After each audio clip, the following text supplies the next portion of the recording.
মা, আজকে তো সানডে, আজকে তো তুমি ঝাল ঝাল চিকেনটা করতে পারো। ঠিক আছে, তাহলে তাই হোক। আজকে কি তুমি আমাকে দেখাবে তুমি কি করে চিকেনটা রান্না করো? তাহলে আমিও শিখবো। ধৈর্য রাখতে পারবি তো? আমার কি ধৈর্য নেই নাকি?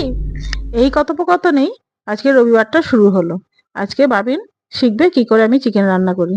মা, তুমি চিকেনের পিসগুলো চান করাচ্ছ কেন? ঈষদুষ্ণ গরম জলে লেবুর রস আর লবণ দিয়ে ভালো করে কচলে না ধুলে আষ্টে গন্ধটা যাবে না যে। ও আচ্ছা, ঠিক আছে, এবার তুমি সবজিগুলো পেস্ট করে নাও। কি কি দিলাম সেটা তো বল। রসুন, লঙ্কা, আদা, টমেটোর একটা পেস্ট বানিয়ে নিতে হবে।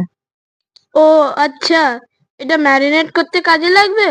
হ্যাঁ, শুধু এটাই না, টক দই, হলুদ, লঙ্কা গুঁড়ো, লবণ, আবার একটু সর্ষের তেল দিয়ে ভালো করে মেখে নেব।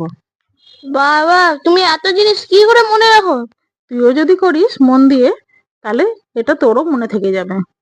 এরপর আধ ঘন্টা বা 1 ঘন্টা পর তেলটা কড়াইতে গরম করতে দিতে হবেই।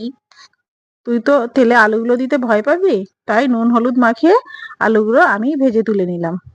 হ্যাঁ, আমি থোড়াই না ভয় পাই, দেখলে না আমি ফোড়নগুলো কেমন টাইপে দিয়ে দিলাম। তারপরে আমি পেঁয়াজও নাড়িয়েছিলাম। পেঁয়াজগুলো লাল রং হওয়া শুরু করলেই ম্যারিনেটেড চিকেনটা দিয়ে দিতে হবে।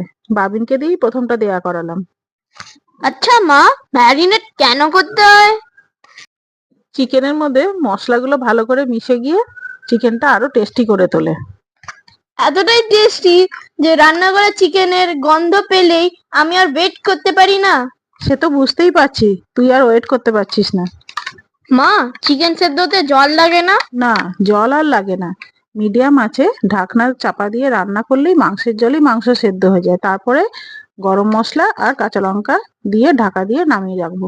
আচ্ছা, এই নতুন গ্রিন গ্রিন ভাজাটা কি ছিল? এটা কাঁকরোল, উচ্ছে কুচি কুচি করে পেঁয়াজ দিয়ে ভাজা, দেখ খেয়ে ভালোই লাগলো। এরপর মাংসটা টেস্ট করে বলিস কিন্তু কেমন লাগলো। উফ, কি টেস্টি ছিল! আরো 2-3 বার খেয়ে নিতে পারতাম, শুধু আমার পেট ভরে গেল তাই।